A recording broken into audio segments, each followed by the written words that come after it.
and welcome back to my channel.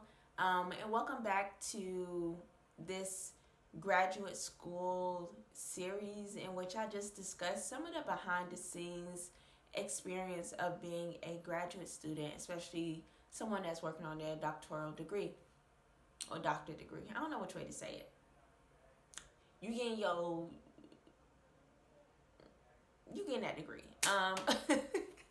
And so today I'm going to be talking about something that's kind of like one of the scariest experiences for anybody that's in graduate school, and that is being on academic probation. Being on academic probation in graduate school is scary because it's like you're in limbo. You're sitting there in limbo, and I don't want, don't. I can't remember the name of that song. I think it's like a Jimmy Cliff song. Sitting here in limbo. Okay, that's besides the point. But you're sitting in limbo because it's like, if I fuck up one more time, I'm going to be out of this program. And depending on how far you've gotten into the program, will determine the sucky level. Because if you're halfway through the program, you're like, this sucks. If you're like 3/4 through the program, you're like, this really fucking sucks because I'm almost done and I'm on academic probation. And if I make one wrong fucking turn, all this shit is just gonna just fall. It's like, fuck, man. And so, yes, academic probation sucks. And and I'm speaking from experience. Y'all, it sucks. And I was on academic probation because I talked about this in the last video, because of that one teacher in that one fucking class. Like, I've had classes before where I'm not the strongest in it, but you know, the teachers are a little bit kinder. Their expectations are more reasonable. And so, like, I basically muddled or finessed my way through those classes. But that one teacher that I talked about in that last video, that one fucking teacher in that one fucking class, man, y'all, in that class, in my quantitative research class, the grade I got, I laugh about it now, but the grade I got was an F. I got an F in that class. Like, you get an F when you don't try. I tried and I got an F. Like, the way I'm laughing and want to cry at the same time right now, it's ridiculous. It's truly ridiculous. Like, how do you get an F and you tried? Y'all. But I got an F in that class. And when I saw that F, I cried. When I got that email that I was on academic probation and I can get kicked out of the I can get kicked out of the program and like the school, I cried some more. And I was like, okay, God, like, what are my next steps? Like, what do I do now? And so I basically had to like meet with the dean in my program and just go through this whole process. And I was on academic probation for a year. Just go through this whole process of like, basically like what went wrong, what can be done to that this doesn't happen again. Because when you're on academic probation, which usually is caused by you failing a course, and that's another reason why being on academic probation is scary, because in graduate school, if your grade, I believe it's if your grade point average falls below like a 3.0, that's when you're put on academic probation. So that basically means that in all your classes, you need to, the lowest grade you can have is like a B. Maybe a C, but again, you will need to have like one C and all A's in the other courses. Like, so in probation, I spent the year on academic probation, and I basically had to meet with my dean, meet with my advisor, just figure out what was going on, what happened, what can be done so that this doesn't happen again, and eventually I had to retake the class. And I retook the class, and I retook the class this time with a different teacher because I'm like, fool me twice, fool me once, shame on them. Fool me twice, shame on me, or whatever. And so I had to retake the class, and I retook it with a different teacher, and I still struggled a little bit because, y'all, my brain does not do quantitative research. It can't do it. Like, qualitative, yeah, I'm much better at that, but quantitative, I'm like, bruh, I don't get it. I I get it, but when it comes to putting it into practice, I don't get it. So overall, I don't get it. That whole experience taught me that sometimes shit happens like that. Like, sometimes, like, you may not get a subject and you may not do well in that course, and you may fail that course, and you may have to take that course again and basically pay for that course again. It taught me that I didn't want to do that ever again, not only because I didn't want to keep on doing a subject that I hate, not even hate, I don't want to say hate, but a subject that I really don't like and I'm not really good at, but it also told me that I don't want to pay for another class, like for the same class twice. So in that last video, I talk about how, like, it's important to just kind of, like, if you're not really there to do the work, like mentally you're not really feeling it, just like step away from it. I'm speaking from experience. Like, step away so you don't produce lousy work and you don't produce a lousy grade and potentially fail that class. Like, step away and come back to that assignment when you are more refreshed. Basically, how I handled that whole situation was I talked to God. I talked to God. If you're not the religious type, this next thing will be helpful for you. Just go through what your school's process is to get you out of academic probation. For my school in particular, I'm after talking to God, because me and God need to have a real conversation.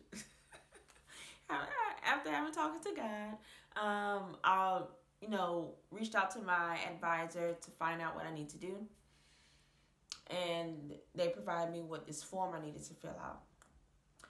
And y'all, the way that I channeled all my feelings in order for sympathy, the work of God, I was like, the way that this teacher taught this thing was so unfair, it's so dun. It was not considerate, blah, blah, blah, blah, blah, blah, blah, blah. I went in, and I usually don't do that because it's like, I don't want to, like, associate like a bad reputation with someone else. Like, I didn't want to be that person to do that. But the claws came out that day. The claws came out because when I was thinking about it, I was like, yeah, this teacher's fucking screwing me over, man. This teacher's fucking screwing me over. Like, I'm trying, but I can't get it. And they're not letting up. They're not, So I was like, if they not letting up, I'm not gonna let up, because I don't want to leave this program. I already got a shitload of student loan debt. If I'm in this thing like this, I want to finish it. I want to finish it. And so I just wrote down. I just wrote down everything that um what that the teacher did that I don't think was helpful in terms of how to teach a subject. Wrote all of that down.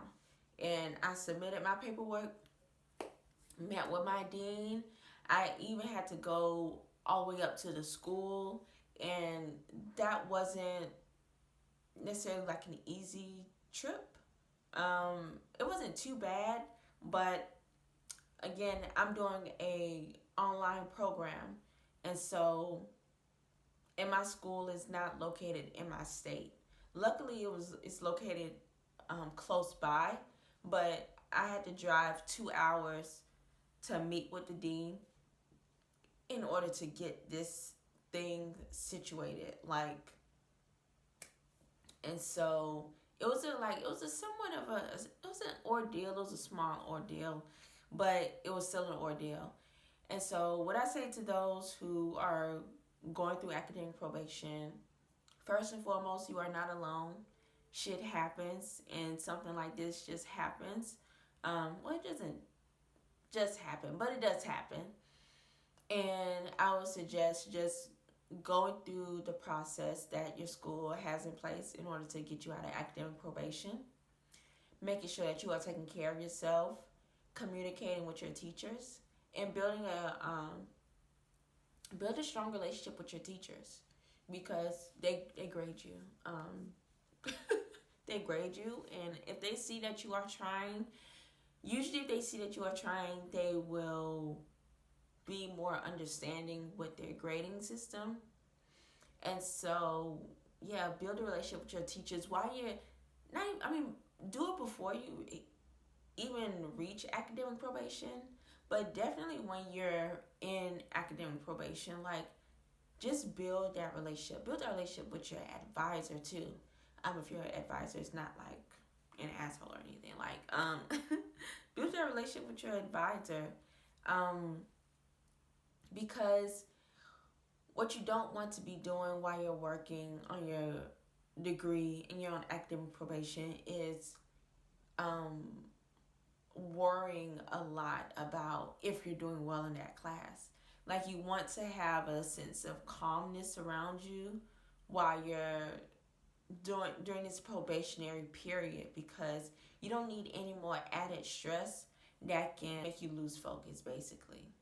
And so, yeah, I just wanted to talk about that, just briefly, just to let people know that that shit happens. Um, it feels like the end of the world, but it's not.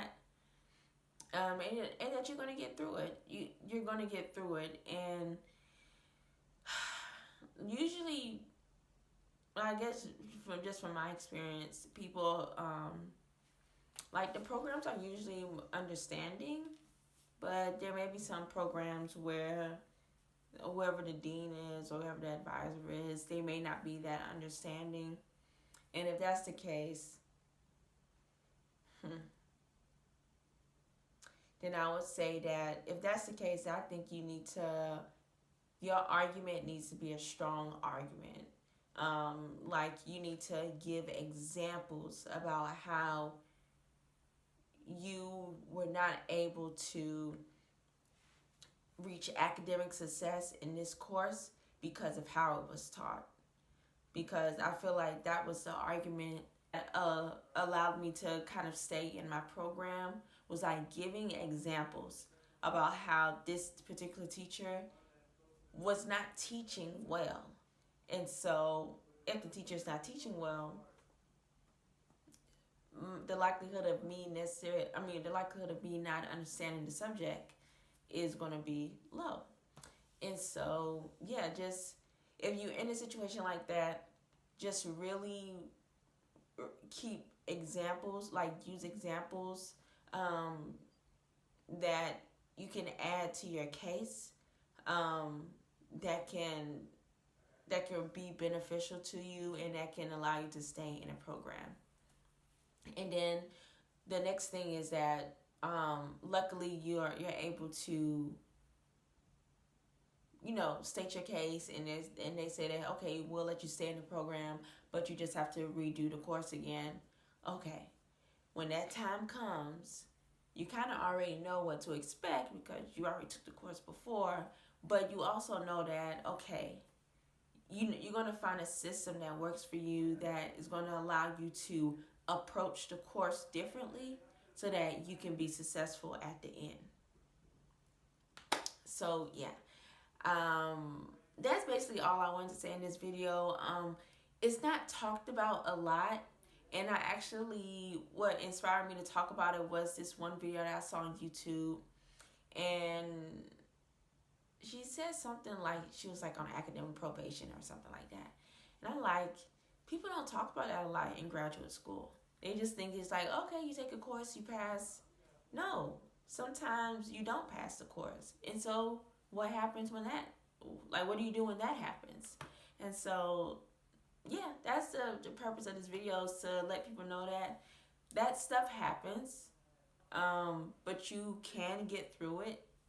And it's not, don't let it define your academic success or your academic career. Like, okay, you didn't do well in a class, you have to take it over. Don't let that experience make it seem as if like you're a failure or that you're not good enough to be in a program, because you are good enough to be in a program, which is why you are in the program in the first place. And so, yeah, just want to let people know that happens, and to just kind of send positive vibes to people. Hopefully it won't happen this semester or in upcoming semesters, but if it does, like, you have a support system. That support system can be me. Like, you can even, if anybody's going through that, like, y'all can definitely email me and we can find a way to connect or whatever, because again, the whole purpose of like this series kind of goes back to the company that I started, Grad School Care, which was rooted in the fact that there are not support systems for graduate students. And so if you need somebody to talk to, if you need whatever, like, message me, and we can figure something out. So yeah, but that's about it. And so yeah, but thank you all. Bye.